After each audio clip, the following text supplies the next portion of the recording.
Hello guys, wala nang intro ito mga kapulido.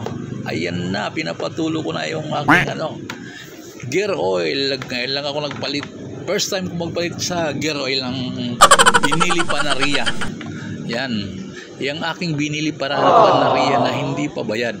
Ayan na, hindi pa yung bayad ha. Okay, so shout out dun sa nanonood. Ayan, pinapatulo ko na guys. Hindi po naipakita sa inyo kanina yung aking pagbukas dyan. Nahuli. Ayan. Basic lang pala yan eh. Pagbukas mo. Basta huwag mo lang siyang pipursahin. Yung pag kumagat na siya na pagsara mo, medyo kumagat na. Yan. Huwag mo nang lakasan pa kasi baka malustrid yung tornilyo niya. Ayan na. Yan yung nabili ko ng gear oil 105. Yan lang yun sa may tabi-tabi ang yan, Yamaha. Ayan na siya Ayan. Tulan ko muna yan. Akala ko pagbukas to may yung pala kailangan mo pang patulin sa dulo. Yan guys, first time ko lang magpalit ng gear oil.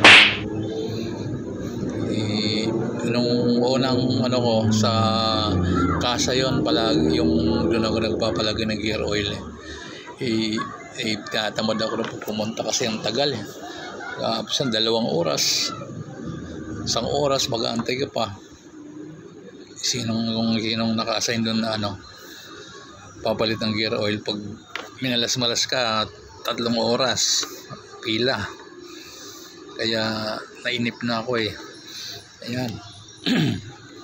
Madali lang pala yan, naubos ko na yan. Kailangan pala simutin mo yung laman yan, iubos mo. Ayan na ayan na, basic lang. Kaya yung mga kapanaria dyan, kaya mga baguhan na yung mga scooter, lang din nood lang kayo. Ayan, bilang surf. Teka lang ha. Ano yun?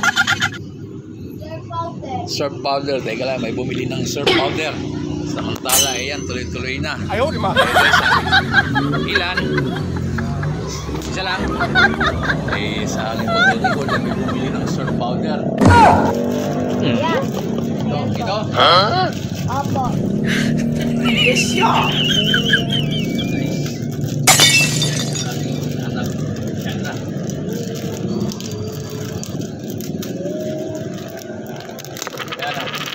Dahil baka butas siya ata. Teka lang, magkano ba yan?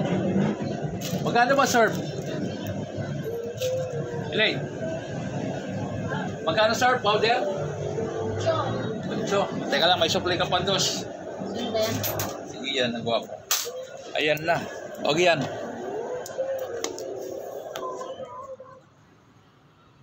Wala, nagre-record ako Ano ba yun?